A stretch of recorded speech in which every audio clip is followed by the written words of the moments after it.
रात को खाना खाकर उठी थी सुहाना कि अपने मोबाइल पर छोटे भाई सौरभ की कॉल आते देख फटाफट हाथ धोकर उससे बात करने लगी। हाल चाल पूछने के बाद बोला, आजकल मम्मी ज्यादा बात नहीं करती हैं। जब भी फोन करो थोड़ी देर बात करने के बाद रख देती हैं। पापा तो पहले भी ज्यादा बात नहीं करते थे, पर मम्मी मुझे हर छोटी छोटी बात बताती थी। पता नहीं क्या हुआ है। आपको कुछ पता है क्या? मन में तो आ रहा था कि कह दूं, तुम्हें नहीं पता है क्या? 1 साल से ज्यादा हो गया 6 घंटे की दूरी पर रहते हुए तुम उनसे मिलने तक नहीं गए हो, पर अपने मन के भाव को दबाते हुए। हो सकता है तबीयत ठीक ना हो, आजकल उनके घुटनों का दर्द भी काफी बढ़ गया है, कहकर अब उसने फोन रख दिया। मम्मी पापा को लेकर वैसे भी आजकल सुहाना बहुत परेशान रहती थी। बुजुर्ग हो गए हैं, दोनों की तबीयत भी कुछ ठीक नहीं रहती। इस उम्र में जब उन्हें अपने बच्चों के सहारे की सबसे ज्यादा जरूरत है, तब सभी उनसे दूर हैं। कितनी बार बोल चुकी हूँ कि मेरे पास आ जाओ, पर अपने बेटी के घर रहना भी उनके आत्मसम्मान को गवारा नहीं होता। मम्मी पापा ने वैसे तो अपने चारों बच्चों में कभी कोई फर्क नहीं किया। सौरभ और सचिन की तरह उसे और अंजू दीदी को भी घर में बराबर का लाड प्यार मिला, पर मम्मी का झुकाव शुरू से ही सौरभ की तरफ ज्यादा रहा।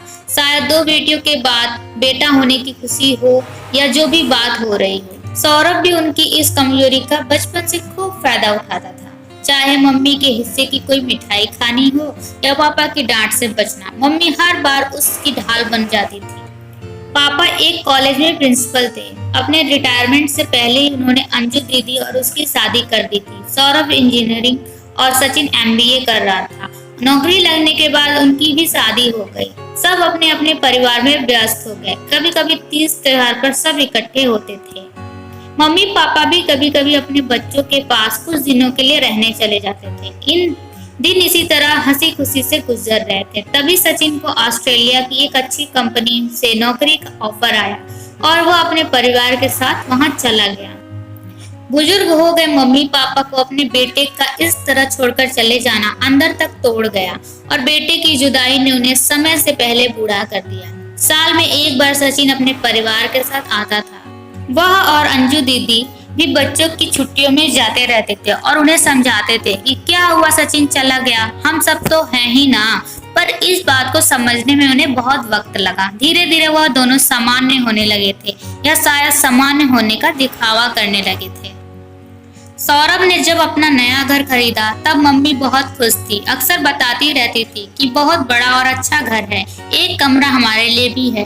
पापा ने भी उसमें काफी पैसे लगाए थे। सोच रहे थे कि अब उन्हें भी तो वहीं रहना है। लेकिन सचिन के जाने के बाद सौरभ की पत्नी अंजलि का व्यवहार उन दोनों के प्रति बदलने लगा था। मम्मी का फोन भी नहीं उठाती थी। जब कभी मम्मी पापा उनके यहाँ 10-15 दिनों के लिए जाते तो वो ठीक से बात भी नहीं करती थी। शायद उसे लगता था कि इन लोगों की जिम्मेदारी अब मेरे ऊपर आ गई है। बातों बातों में उन्हें जता देती कि यह कमरा तो गेस्ट रूम में है, अगर आप लोग यहाँ रहेंगे तो मेरे घर से कोई आएगा तो वह कहाँ रहेगा। बच्चे बड़े हो रहे हैं, यह घर तो अब छोटा पड़ने लगा है।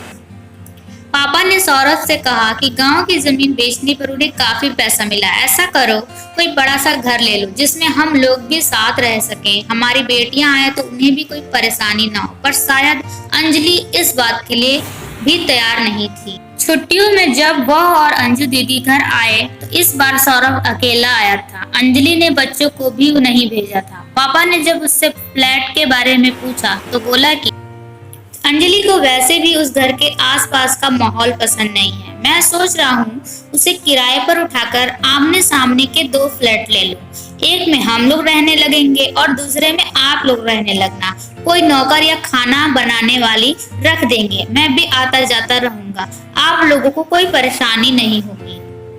पापा कुछ बोल पाते इससे पहले ही मम्मी बोल पड़ी, अगर अकेले ही रहना है तो हम यहीं ठीक हैं। यहाँ तो हमारे सब जान पहचान वाले हैं, एक आवाज पर दौड़ चले आते हैं। खाना बनाने वाली भी है, वहाँ ना किसी से जान ना पहचान। अकेले फ्लैट में तो हमारा दम ही घुट जाएगा। अपने रुद्ध आए गले को साफ करके फिर बोली, तुम्हारे पापा तो पहले ही अपना घर छोड़ने के लिए मना कर रहे थे। वह तो मैं ही पीछे पड़ी थी क्योंकि मैं तुम्हारे और बच्चों के साथ रहना चाहती थी। कोई बात नहीं, तुम परेशान मत हो, हम यहाँ खुश बहुत हैं।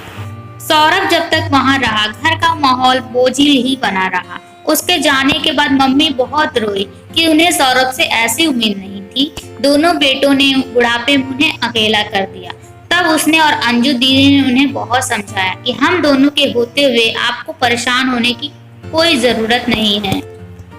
पर उनकी इस मानसिकता को नहीं बदल सकी कि बुढ़ापे में बेटे के पास ही रहना है। रात काफी हो गई थी। सोचते सोचते कब आंख लग गई पता भी नहीं चला।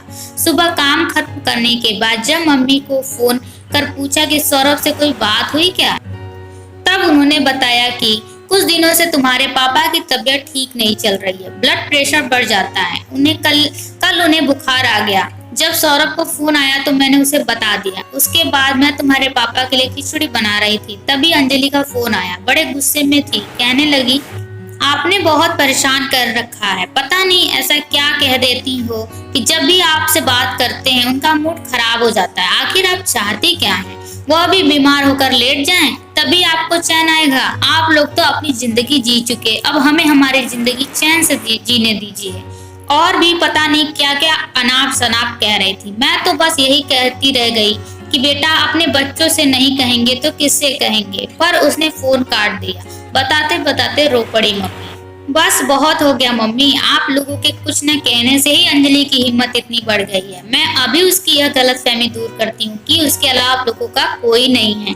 आपकी बेटियां अभी जिंदा हैं जो आप लोगों का ख्याल रख सकती हैं।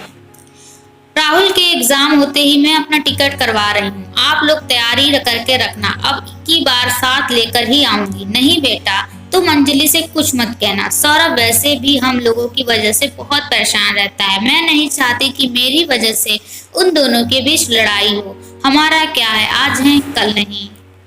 माँ ने फिर से अपनी परेशानी भूलकर अपने बेटे बहू का बचाव करना शुरू कर दिया। सच में माँ ऐसी ही होती है, खुद चाहे कितनी भी परेशानी में रह लें, अपने बच्चों के लिए हमेशा भला ही सोचती हैं। दोस्तों, माँ बाप को बुढ़ापे में बच्चों की दौलत नहीं, बस उनका थोड़ा सा प्यार, अपनापन और साथ चाहिए होता है। पर पता नहीं क्यों जिंदगी भर अपना खून पसीना बहाकर बच्चों को खुशहाल जिंदगी देने वाले माँ बाप अपने बच्चों के लिए बुढ़ापे में बोझ बन जाते हैं। क्यों उन्हें अपनी खुशियां और ऐशो आराम के आगे माँ बाप का दुख दर्द दिखाई नहीं देता? यह एक विडंबना ही है। Thank you so much for watching.